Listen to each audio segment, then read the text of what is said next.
Ito mga kapatid tungkol sa pagtataas ng buwis. Pagtataas. Kung ano mang buwis yan, huwag na nating alamin. Hindi ko na inalam. Pero yung concept lang ng pagtataas ng buwis.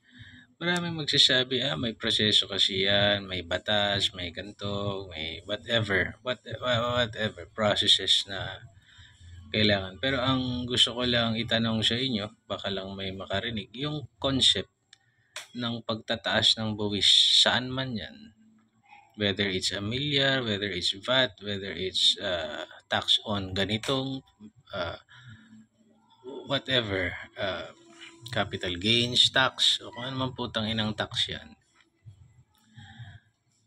Fact, material fact na yung corruption, and napakalala. Meron pa ba silang karapatan na magtaas ng buwis sa kahit na ano? Kinukurakot lang. Ano mang buwis yan? Kasi whatever you're trying to say, yung pera ng taong bayan, hawak yun ng mga mambabatas na inaaprobahan nila. And yung mga pinopropose naman na proyekto, proposal yun ng presidente. Tapos popondohan ng Congress kung sa tingin nila, gusto nila, at saka ng Senado. So, ano yun? Ano yung concept? Ibig sabihin, kinukurakot nyo lang. Imagine kung wala yung mga corruption nila.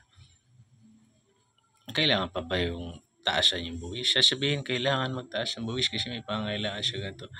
Kung na-allocate mo yung budget ng tama doon sa mga pangangailangan na yun, at hindi mo nilakihan doon sa mga bagay na kikickback ka, doon pa lang, yung concept pa lang na yan, pagtatarantado na sa taong bayan. Biruin mo, pinapahirap mo yung buhay lalo ng bayan.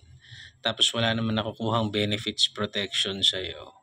Wala naman nagbabago. Yung PhilHealth, binawasan pa. O kung ano mang ibabalik, kahit ibalik mo pa yan. Ganon din ang service. Puro kayo katarantaduhang gobyerno.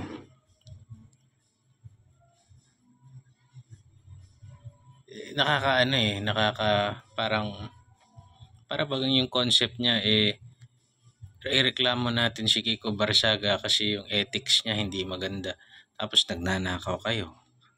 Ano yun?